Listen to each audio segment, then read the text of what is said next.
If you're trying to buy a car, I can guarantee it's been very difficult. I just ordered a new car 2 months ago, and they told me it's going to be 12 to 18 months to get the new car in. I just have to be patient. The only reason I was able to get a replacement car is a good friend of mine owns a dealership in St. Louis, and I was able to call him and say, hey, listen, let's go to Mannheim Auto Auction.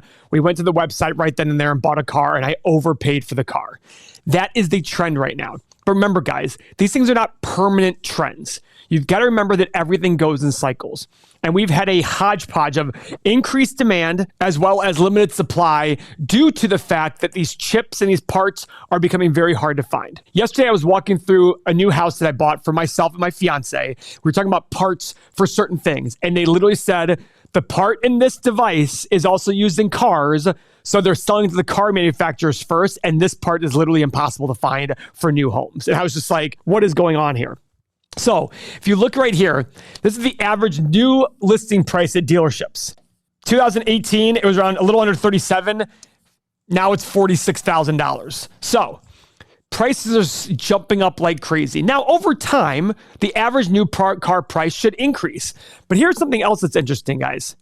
This is used vehicle sales at new car dealerships. Look at this massive jump. It was decreasing and then boop, right there. Increase big time. Over doubled. That is an insane number. You have to remember that it is very difficult to find cars. So unless my recommendation off the dribble is, unless you absolutely need to replace your car, you might want to pump the brakes.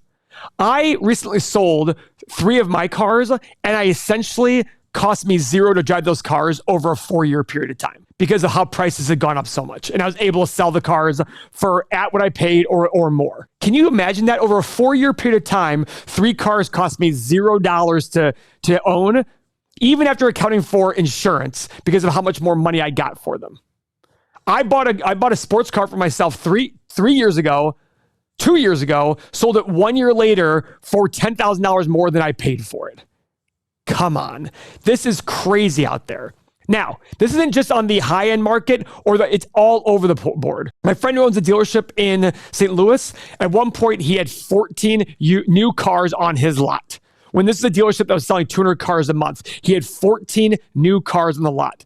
This is going to drastically affect what you're going to get. A friend of mine's buying a new Escalade. They haven't even ordered the car yet. They went and told the dealership they wanted it 3 months ago. The dealership hasn't even ordered the car yet because there's no use in doing that. This is a crazy time out there. But remember, it'll sway. It'll come back down. The same thing happened in 07, 08 when it came to big excursions and expeditions and cars like that. Their demand plummeted. Then when price of gas came down, it went back up again. Now we're having electric vehicles being the major hot demand. These are exactly what's happening. One of our good friend Seth, who's on the channel, he bought a Model Y. I just read the other day that the Model Y is the most desired used car in the country right now. This is crazy. And prices of used cars going up. Who ever heard of this? I worked in the car business 20 years ago, and they always said the average car 20 years ago lost $18 in value per day. So now it's probably more than that because of inflation, things like that. But we're not even seeing that. Now cars are going up in value. Like literally, it's almost like a laughable, why even go to a dealership and ask? Like, we don't have anything. So it's become, and the other thing is, you're paying sticker price for these cars.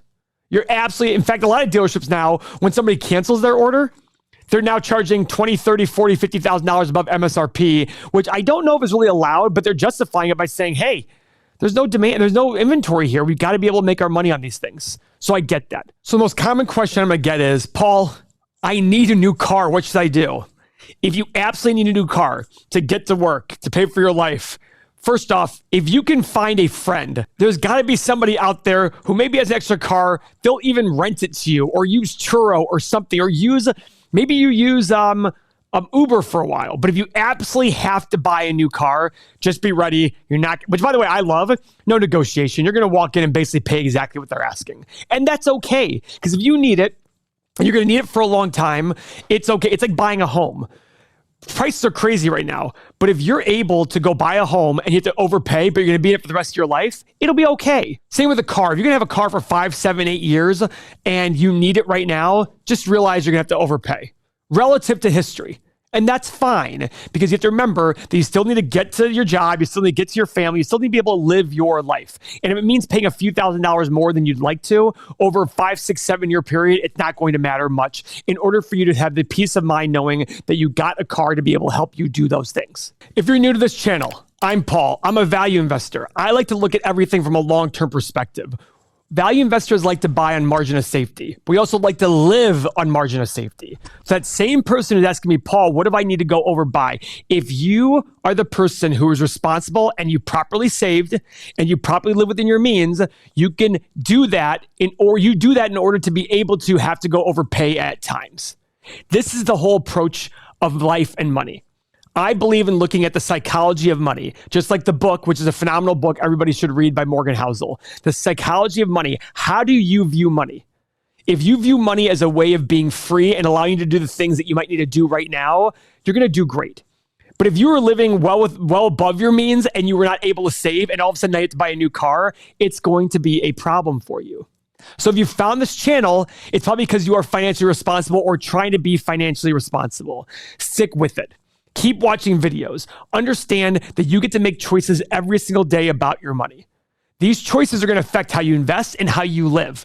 And that, in the investing part, tells you how you're going to live in the future. Everybody's going to make I make stupid financial decisions all the time. But my stupid financial decisions are carved out on a piece of my money that I understand I'm going to make stupid financial decisions on. That is the key here. And there will be, you can't possibly be flawless in your financial decisions forever. It is literally impossible. Warren Buffett has a private jet, had one, now uses net jets, and he always called it the indefensible. Charlie Munger hates it. Says once Warren dies, our profit will go up $1 or $2 million a year because of that thing. But he sits there and goes, well, I can afford to be stupid at times. He's not flawless at all times. He's going to make bad financial decisions. You are too. Embrace it. What I do for myself is I do my savings and my investing first, and whatever money goes in my personal account, I know will be pissed away at some point in the future. But that gives me the freedom to be able to go, I'm going to make mistakes and I'm okay with that. I'm going to buy a shirt that I don't care for after I wear it one time and I'm going to donate it away, and I'm okay with that. That is the key for the future. If you have to overpay, my fiance, we bought her a new car about 6 months ago, and now we're kind of like, I don't know if we like the car that much. In my head, before, I would have beaten myself over it. Now I sit there and say, okay, if I lose a few $1,000s in this car, I'm okay with that because I live within my means and I save and I invest first. If I have to go lose a few $1,000s so we get the car we want, then we're going to do that. That is the key to being a good financial decision maker. You are not going to be flawless. Your goal should not be perfection. It's impossible. Don't beat yourself up over that. Sit there and use this channel and information here to understand that your job is to make the best overall decisions over long periods of time. Just like in school, you don't always get 100% of your tests. If you're an A student, you didn't always get an A at every single thing you did in that class. If you're a B student, you didn't always get a B. That is the key here. You're not going to always make the best decisions. Remove that from your concern. Sit there and say, I'm going to make the best decisions possible for myself based on the money that I have and the lifestyle I'm living, but always operate that margin of safety. If you do that, you will do very well in life. If you like what I've said here, click this next video on the upcoming recession could be the opportunity of a lifetime. Thank you very much for your time.